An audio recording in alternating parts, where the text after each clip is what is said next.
Hello, magandang morning po mga ka-agri. Ito po ulit ang inyong Kuya Berb mula dito sa Apos Mini Farm or Berb's Integrated Farm.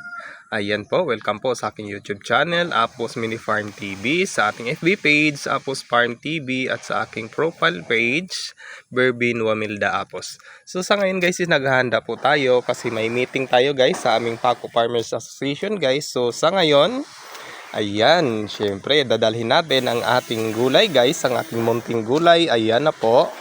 So may magdadala po tayo ng pipino, upo at saka kunting papaya guys. And good news, di ba alam natin ngayon guys na medyo mahal ngayon ang gulay kasi nga sa hirap at hindi ng init guys, ang napahirapan yung mga farmers sa pag-aalaga nito. Ngunit sa atin guys, ayan, ganon pa rin po yung presyo natin guys. Ito po yung dala-dala natin. Ayan, bili mo, presyo mo. Ayan, hatid po ng Apos Mini Farm or Berb's Integrated Farm. Dito lang po yan sa Barangay Paco guys. Ayan po sa mga, ayan, sa mga kasamahan po natin sa farmers. Ayan, agahan nyo po kasi no reservation po tayo guys. Kung sino yung mauna, siya po ang makakabili ng ating gulay. Ayan po, so yung pipino po natin guys, tinanggal na po natin kahapon. Ayan, so ito na po yung mga tirang bunga niya. Tapos yung upo natin guys, ayan. So nagdala din po tayo konti. Ito po yung mga bunga na nasira ng init guys. So okay naman po siya, pero yung maliitan talaga siya. Ayan guys, mayroon po tayong malalaki na medyo makintab. Ayan po. So mahal po ang upo ngayon sa Kidapawan guys. Nasa 25 per kilo po ang wholesale.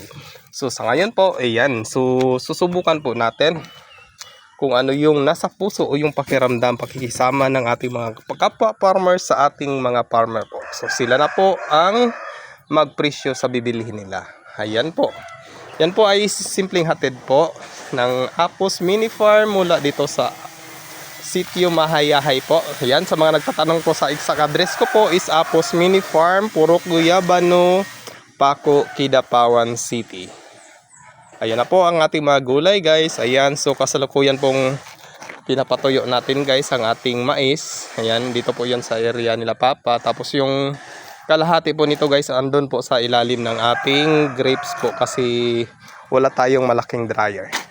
So ayan guys, may karga din po tayong abono guys na galing po ito sa ating City LGU para po sa ibibigay natin sa mga kasamahan nating nating farmers guys na nagpalista, yung mga may tanim na lansones guys na nagbunga at saka nangaliki guys no nagcrack. So nagbigay po ng abono yung ating City LGU guys. So 1 kilo per hill po. So sa mga nakalista po, ayan, dala-dala na po namin yung abono. So may kasama pa po doon sa kasamahan ko pong farmers. Ayan, so magandang morning po sa lahat. Ayan po, magandang morning.